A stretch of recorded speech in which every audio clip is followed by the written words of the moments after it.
Hey, Chris Burke here for SI.com, taking your questions, comments, whatever you have about week one and maybe not quite what college football delivered on its opening weekend, but pretty close. The NFL couldn't have asked for much more on this first Sunday.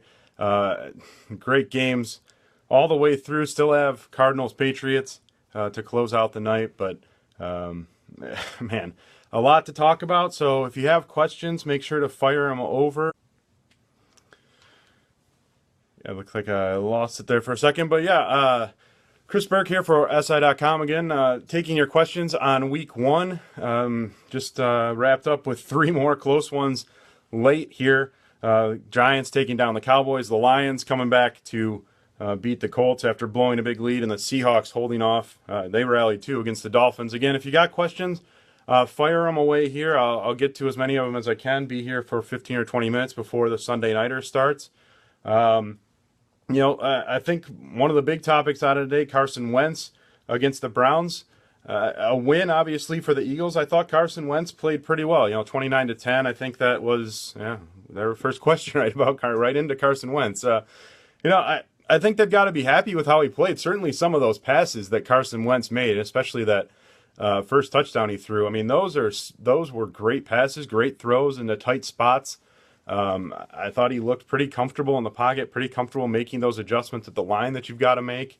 It's the Browns. It was a home game. I think they did a nice job sort of managing the script for him, managing what plays they were going to be running because they wanted to get him into a comfort zone. So that you give some credit to the coaches there, but definitely a good start for Carson Wentz and something for them to build on. I think that was one of the big mysteries coming into this week was how Carson Wentz was going to look because it came kind of out of nowhere that he was the starter. And I think for a guy who had not only as a rookie, but didn't have a lot of preseason work, just found out he was a starter to go 22-37, a couple touchdown passes, most importantly, get the win. You got to be pretty happy if you're a Philadelphia coach, player, fan with what Carson Wentz did. So, yeah, I think impressive there.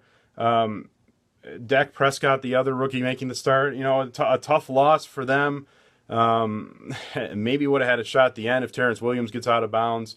I don't think you necessarily hammer him either. I think that was a pretty decent performance from him. They're a little bit limited. I think you saw some of the things that, some of the warnings about Dak Prescott that maybe they wouldn't be able to stretch the field as much.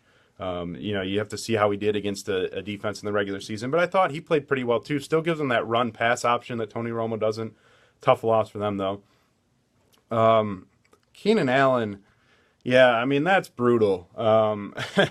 Both the injury and then the loss for the Chargers, because the way that game started, the Chargers looked like they were going to get a big first win in Kansas City. That's a very tough place to win. And for him to get hurt, I think it seemed like they lost a lot of momentum after that. You got to give credit to Kansas City for coming back, but Allen now sounds like reportedly the torn ACL would end his season.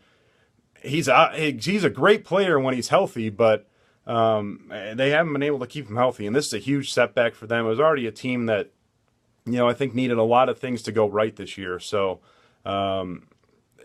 that's a tough break all around. About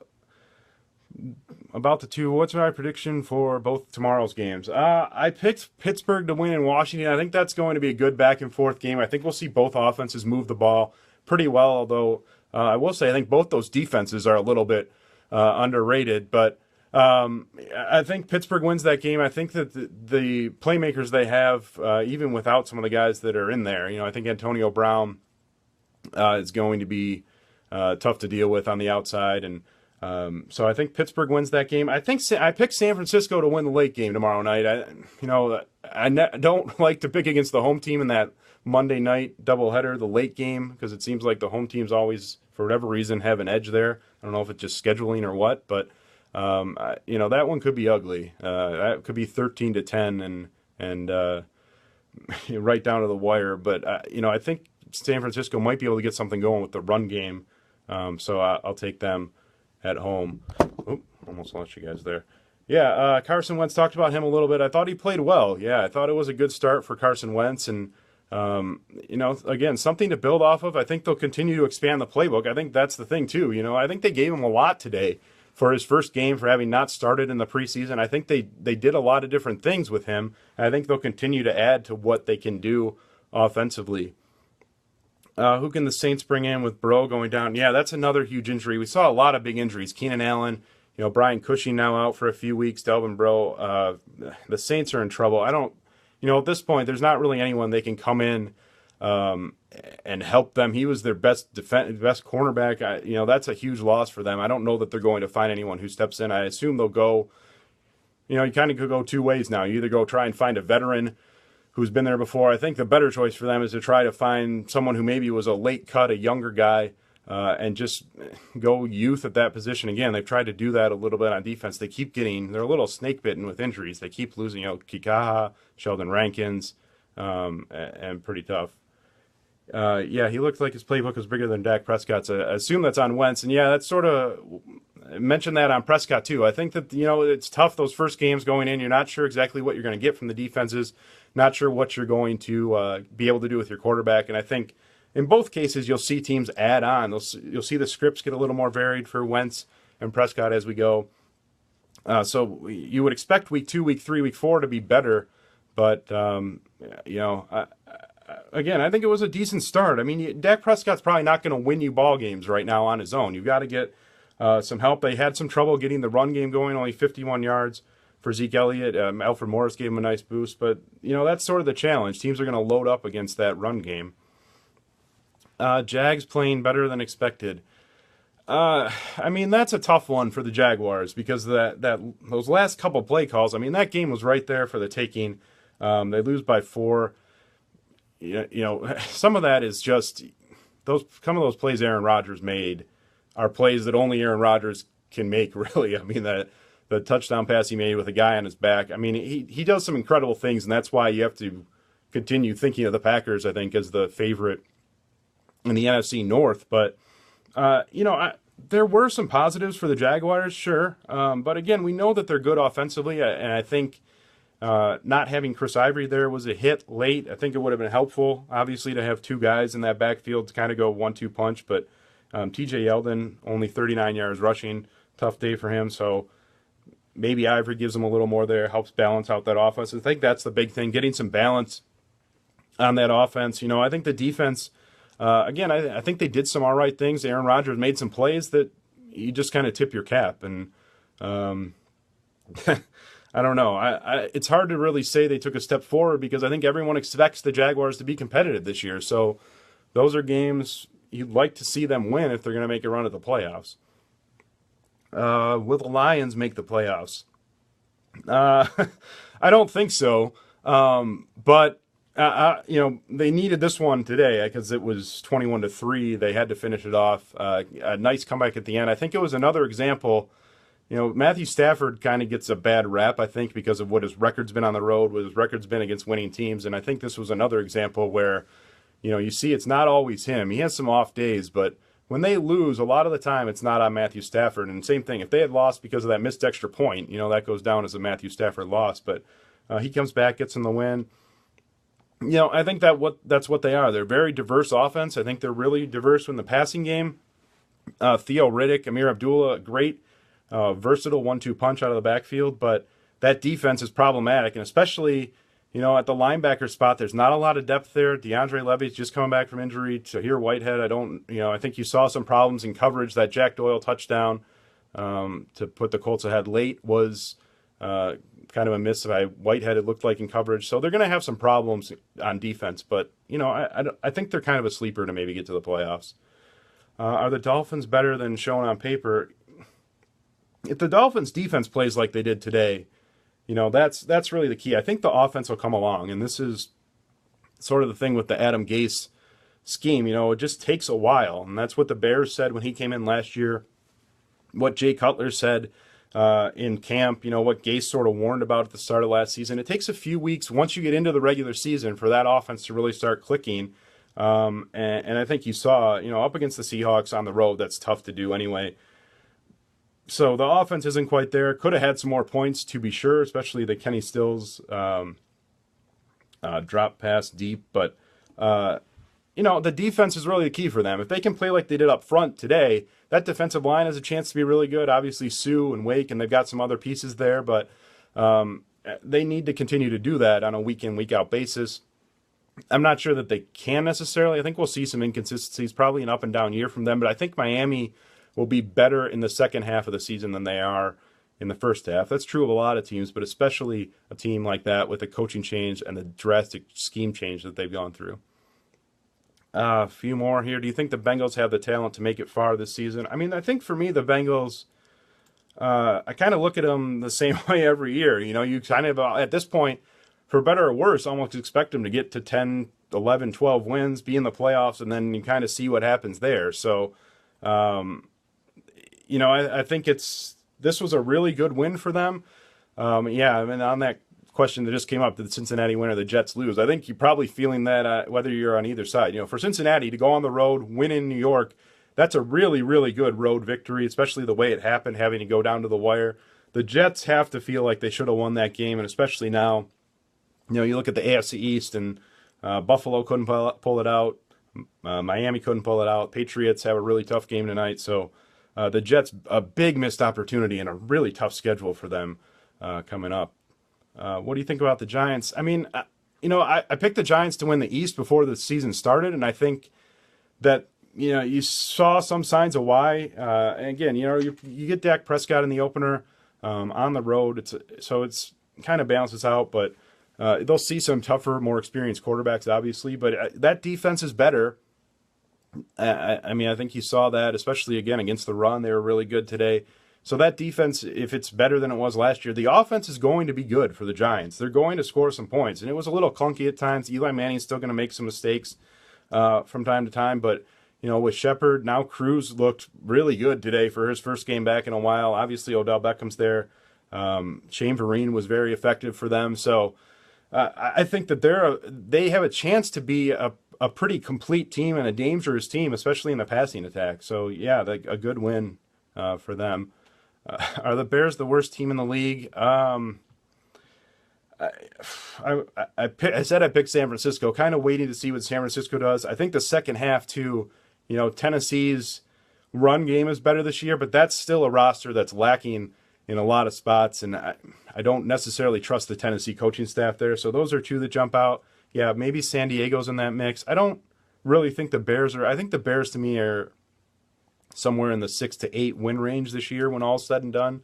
But obviously, it's far from a finished product for that coaching staff that just came in last year. Let me scroll back up and get a couple more here before the Sunday Nighter gets going. How does Garoppolo do, since we're on the Sunday night topic? I think he'll... It's such a tough spot. Arizona's defense is so good, and it's such a good coaching staff. They have as many different looks probably from their back seven as you can have with the defense, and that's really going to be the tough part. Not necessarily does he settle in, does he get comfortable. I think he'll be relaxed enough to play well, but it's a really tough defense to read if you're not familiar with it, if you haven't seen those looks, and even if they're not 100% healthy tonight, that's going to be tough for him. Obviously, Gronkowski's out. They're down a couple, they're down an offensive lineman or two, so it's sort of stacked against him. I think he'll play all right. I think they'll get the ball out of his hands. I think you'll see a lot of quick, short passes to the running back, so it wouldn't surprise me if he winds up like a 60-65% completion rate and, like a really low yards per completion, somewhere, 6-7 yards per completion and turnover or two. I think it's a tough game for them. But again, if they lose, they're still tied for first. So it's you're kind of working with the odds in your favor there. And yeah, Martellus Bennett certainly has to be one of the targets for them. Interested to see if Chris Hogan can go, how he plays. He's been listed as questionable, but I think he can be a nice playmaker for them. Certainly Bennett's got to have a huge game with Gronkowski not there, and especially if they get close to the red zone, you probably expect him to be the go-to guy. Need some Packer garb on the shelf, yeah. I'll have to get someone to send me some of those. Saints definitely exposed some weaknesses on the can the Raiders continue to win with the schedule they have this year? Yeah, I mean, I think the Raiders defense, that's a tough spot too, going into New Orleans. Drew Brees is going to have his numbers. They have some really good pass catchers. Michael Thomas played for them. Willie Snead was great. That's a very good offense. So a tough starting point for that Raiders defense. Certainly nowhere to go but up after that. And yeah, I mean, I don't know if you want to call them weaknesses at this point, because I don't think you necessarily expect Sean Smith to play as poorly as he did today, for example, got benched in that game, or expect the pass rush to struggle to get home. I think they'll have some games where they're much better defensively than they were today. And that offense in Oakland, that was a nice performance for them. Again, you sort of weigh it against the defense there, too. That New Orleans defense very well could wind up as the worst in the league, 31st. So you kind of take that performance with a grain of salt, too. But I think it's a team that has a lot of potential offensively. We've seen it now for more than a year. And that defense won't be giving up 30-plus points a game. Again, I don't really necessarily chalk it up as weaknesses. It's just the Saints were good offensively, and sometimes that happens. So let's do one or two more here if I can go back and find a couple new ones. Talk Giants, talk Bengals. How do you think Cutler played today?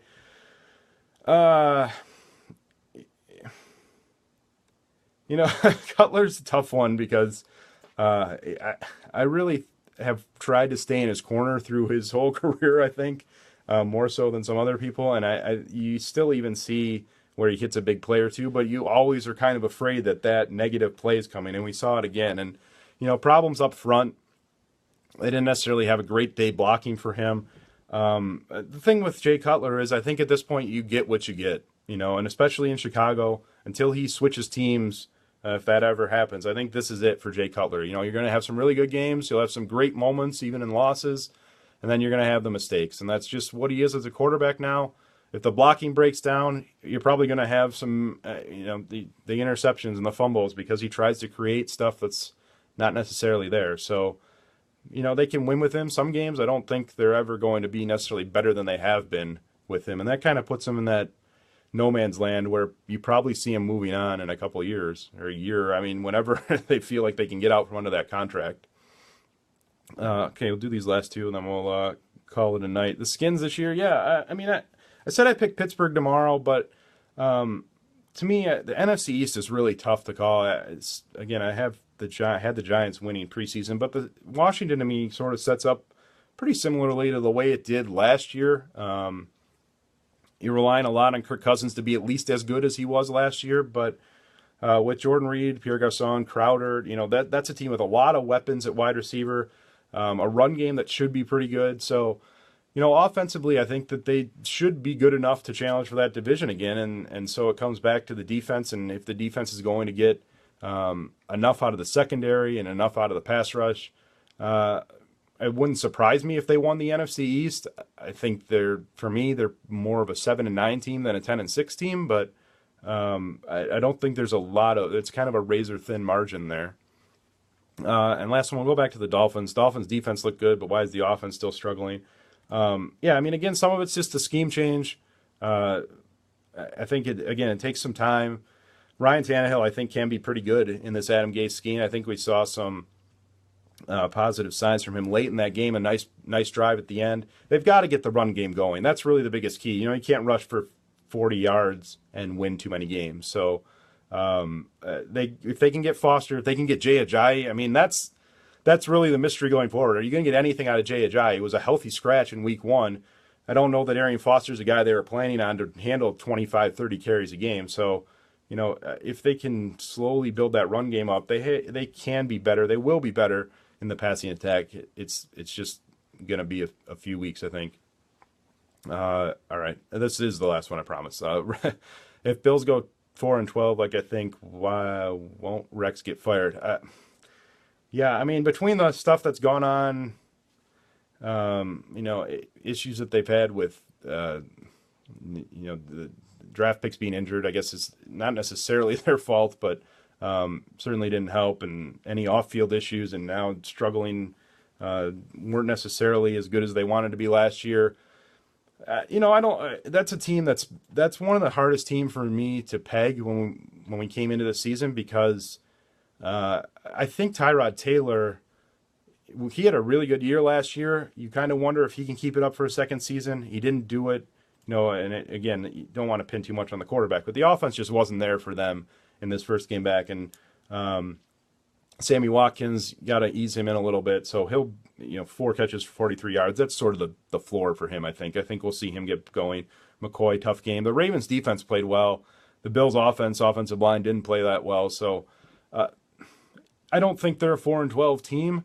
They don't look across the board on paper like a 4-12 team. I mean, again, I think that's a team that's you sort of think should be in the around 500, maybe catch a couple breaks and they're better than that. But if it does sort of fall apart, yeah, I think this very well could be a pretty quick stop for Rex and he goes out because they've got to show that progress. If they're not showing that progress with the pieces they have, they're trying to win now. This isn't a rebuilding project. This is a team that they want to win. So if they're not winning, we've seen teams be less patient than the Bills have already, I think. And if they have a bad year, I think, yeah, that very well could be it for Rex. So thanks for the questions on here. Thanks for watching. If you got any more, I'll be on Twitter here at Chris Burke _SI. You can also get us at SI_NFL. We got a ton of coverage up on the site already coming tonight and tomorrow, recapping week 1. So enjoy the Sunday Nighter. Thanks for watching here, and we'll talk to you again next week.